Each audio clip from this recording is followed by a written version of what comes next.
বিহার এবং তার সংলগ্ন এলাকাতে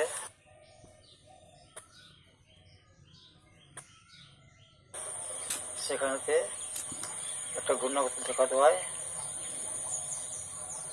সমুদ্র থেকে প্রচুর জলীয় বাষ্প ঢুকছে। আর সেই জলটা ঢোকার জন্য দেখা যাচ্ছে চারিদিকে বৃষ্টির সমারোহ। এত বৃষ্টি হচ্ছে, কলকাতার সংলগ্ন এলাকা তো ঠিক সমগ্র তাম পশ্চিমবঙ্গই বলা যায়। আমাদের এই পূর্ব বর্ধমান বীরভূমে সেই পরিমাণটা যেন অনেক বেশি। আর সেই বৃষ্টি হওয়ার জন্যই সামান্য 24 ঘন্টার মধ্যেই দেখা যাচ্ছে জল থেকে এই অবস্থা। পুকুরগুলো জলে ভেসে গেছে, জমিগুলো জলে জমে গেছে, হাল ছাপিয়ে জল যাচ্ছে। চাষিরা তাদের ধান তুলতে লেগেছিল,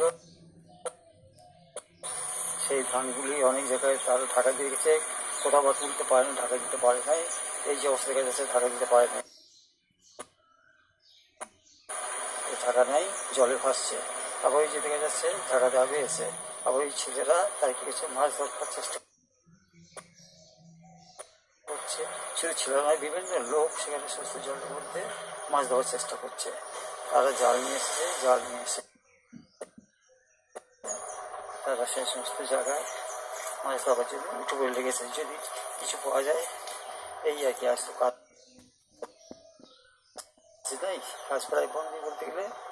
হ্যাঁ, তাই বিভিন্ন জায়গায় বিভিন্নভাবে মাছ ধরার জন্য চেষ্টা করে চলছে। ট্রাক্টর চেষ্টা করছে বিভিন্ন মাঠে যাবে গিয়ে চাষ, সেই ধান আবার তুলে পারে, সেই জন্য ট্রাক্টর মাঠের দিকে চলবে। যদি কোনো ধান তারা কিছু উন্নত করতে পারে, চাষিদের মধ্যে একটা দুশ্চিন্তা দেখা দিয়েছে। বিভিন্ন চাষিদের মতন দুশ্চিন্তা দিয়েছে যে কী জানি কী হবে, কী জানি কী হবে। তবুও চাষি তার আশা শেষ নাই, আশা করে চলেছে যে সবসময় কিছু একটা পাবো, পাবো।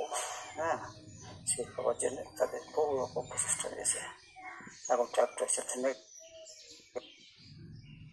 গেল, যদি ধান কোথাও কোনো কিছু খেতে পারে তাহলে তুলে নিয়ে অন্য কোথাও নিয়ে শুরু হচ্ছে।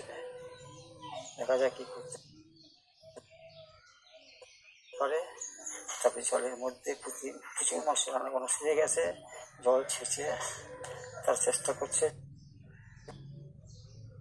যে জল ছেঁচে যদি কোনো কিছু করতে পারে। সেই জল ছেঁচার জন্য জিনিসপত্র জায়গাপত্র কিছু ঢুকছে, জল ছেঁচে ধানগুলো উদ্ধার করতে হবে। এই অবস্থা খুব অবস্থা চলছে চাষের মধ্যে।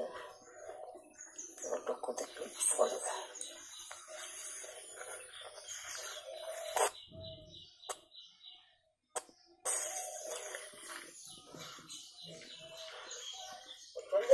হ্যাঁ